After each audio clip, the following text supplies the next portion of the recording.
Isaac Newton discovered gravity. He understood, better than almost anyone alive in his century, how forces move through the world with total predictability. In 1720, that understanding did not extend to his own money.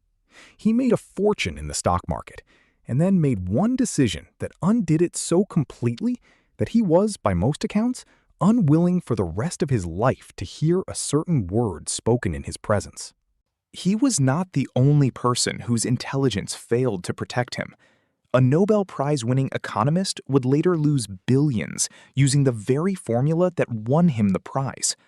A company's own employees would watch their retirement savings collapse, legally unable to sell a single share.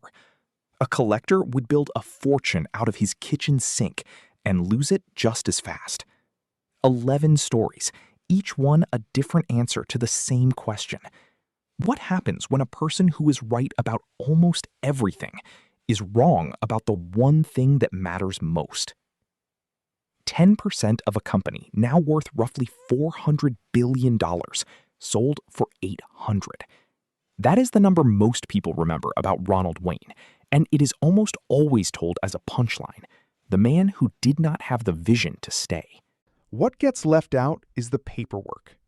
In 1976, Apple was not yet incorporated. It existed as a general partnership. And under California law at the time, that structure carried a specific danger. If the business could not cover its debts, creditors could pursue the partner's personal assets, not just the company's. Steve Jobs had reportedly just taken out a $15,000 loan from Kramer Electronics to fill an order he was not certain he could deliver on. Wayne, unlike his two much younger co-founders, actually owned a house. He had savings. He was the one person in the partnership with something a creditor could take. He did not fail to see the future. He saw an immediate legal exposure, and he priced it correctly for the information he had. The $800 exit was not blindness. It was risk management that happened, in hindsight, to be catastrophically expensive. Fear worked in Ronald Wayne's favor in the end. It did not work in favor of the next man on this list, who was not driven by fear at all, but by something closer to its opposite. Mark Twain spent 14 years, and by widely cited estimates, somewhere between $170,000 and $300,000, pursuing a machine. It was called the Page Compositor, a mechanical typesetter with more than 18,000 moving parts, designed to replace human typesetters across the printing industry. Twain believed in it completely.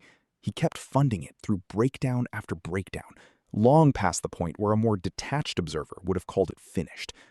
It never became commercially viable, and by his own account, the losses nearly bankrupted him. What sharpens the story is what he turned down around the same years. Twain was reportedly approached about investing early in Alexander Graham Bell's telephone, and is said to have waved it off, unconvinced it had any serious commercial future. Conviction was not his weakness. He had plenty of it, aimed at a machine he could watch improve, one broken gear at a time. The invention that actually changed the world arrived, by comparison, as something almost too simple to take seriously. Twain's mistake was believing in the wrong idea. The next story is not about belief at all. It is about an incentive nobody explains to you before you sign. Somewhere between 1 in 8 and 1 in 7 people who buy a whole life insurance policy cancel it within the first year. A figure industry persistency data has held in roughly that range for years. Whole life insurance is sold as forced savings, a policy that builds cash value while it protects your family. What tends to go unmentioned is what that first year of premiums actually funds. Most of it goes toward the agent's commission. So for the meaningful share of buyers who lapse early, the cash surrender value is not reduced, it is zero. This is not, strictly speaking, a story about a scam. Every part of it is disclosed somewhere in the paperwork. It is a story about an incentive built into the structure of the product itself, one that rewards the buyer who stays for 30 years and quietly costs the buyer who cannot. Insurance profits from a structure most buyers never think to look for. Isaac Newton's mistake needed no hidden structure at all. It only needed other people getting rich in front of him.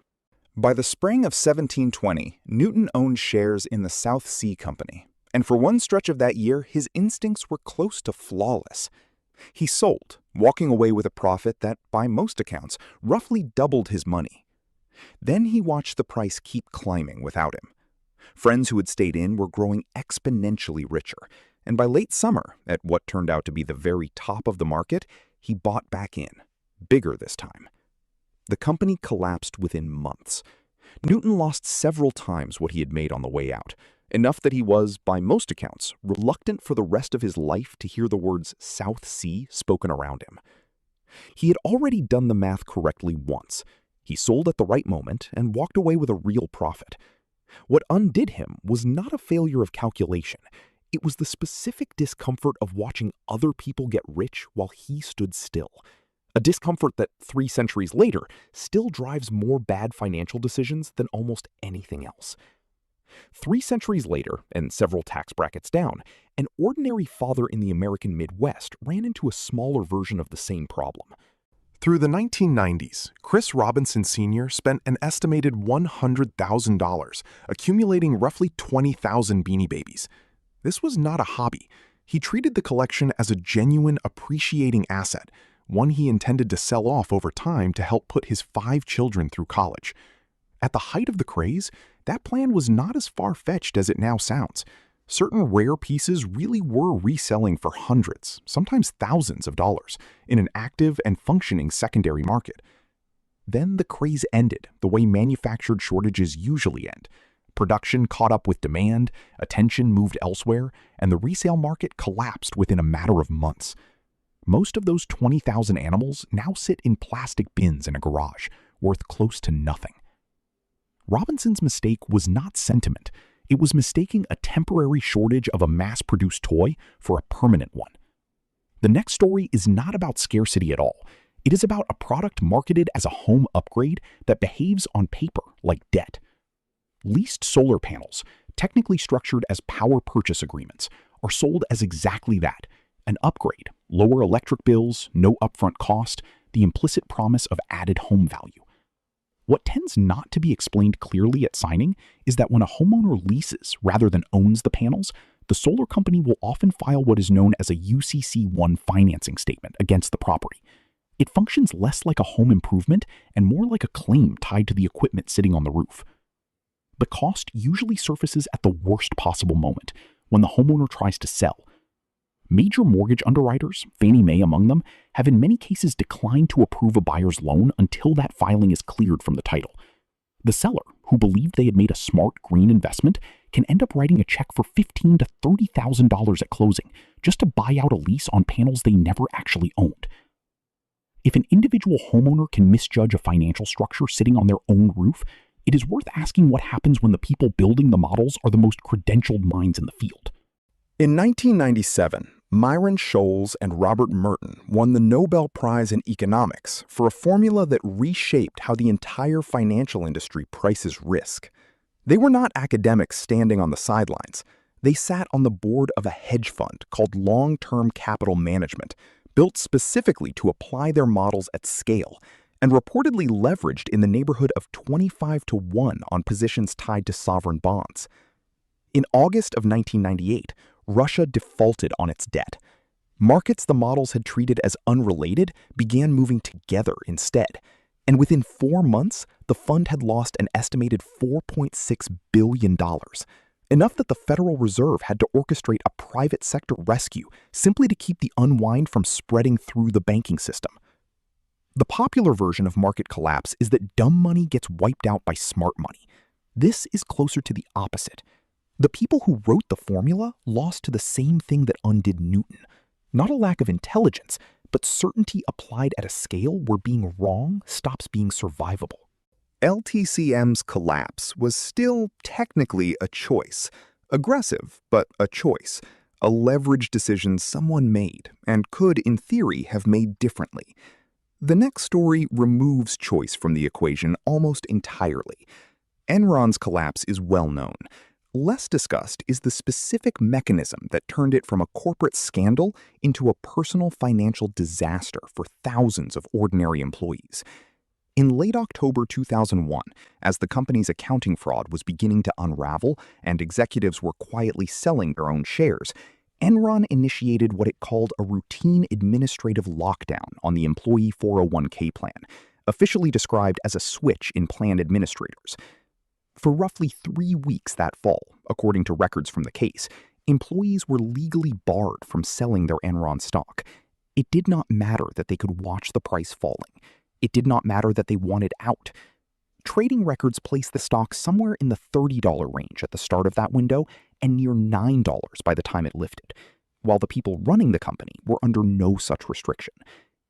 Every other person in this list made a choice: bought, held, doubled down, walked away. Enron's employees did not get a choice in the moment it mattered most. Sometimes the worst investment loss is not the one a person made. It is the one made for them. Enron's employees had no way out of a falling stock. Decades earlier, in a very different scandal, one investor found his opportunity inside somebody else's panic. In 1963, a commodities trader named Tino De Angelis had spent years borrowing enormous sums from Wall Street lenders, using vats of soybean oil as collateral. Warehouse receipts, backed, according to contemporary accounts, by roughly $150 million worth of oil. Most of those vats, it turned out, were filled with seawater, with a thin layer of real oil floating on top to fool inspectors. When the fraud came apart, it dragged down everyone connected to those receipts, including American Express, which had issued them. Amex's stock cratered, and Wall Street assumed the entire company was compromised. A 33-year-old investor named Warren Buffett asked a narrower question instead. Was Amex's actual business, the credit cards and the travel operations, still sound underneath the panic? It was. The fraud had hit a subsidiary, not the core company. Buffett bought roughly 5% of American Express for $20 million while everyone else was selling. It became one of the defining trades of his career, not because he avoided the fraud, but because he was willing to check what the fraud had actually damaged, instead of reacting to the headline. Buffett's advantage in 1963 was that he verified what the panic assumed. Verification is exactly what failed, decades later, in one of the strangest frauds the fine wine world has seen.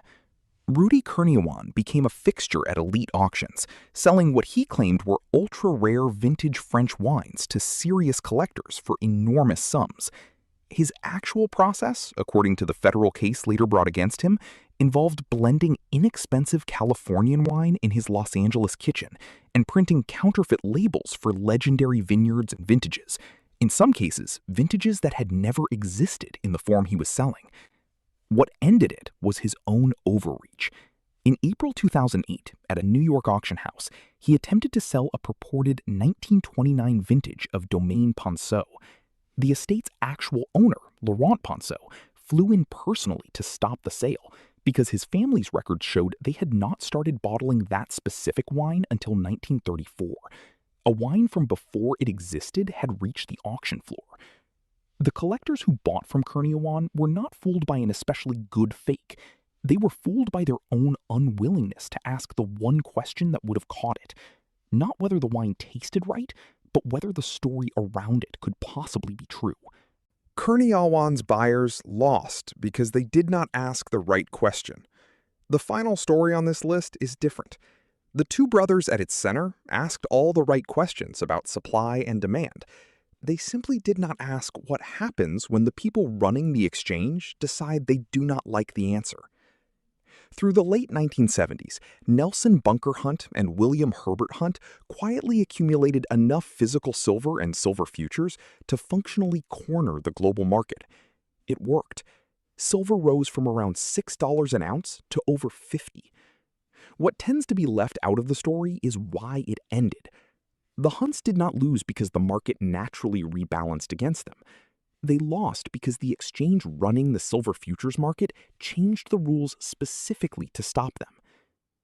In early January 1980, the exchange board passed what became known as Silver Rule 7, restricting trading to liquidation-only positions and sharply raising margin requirements.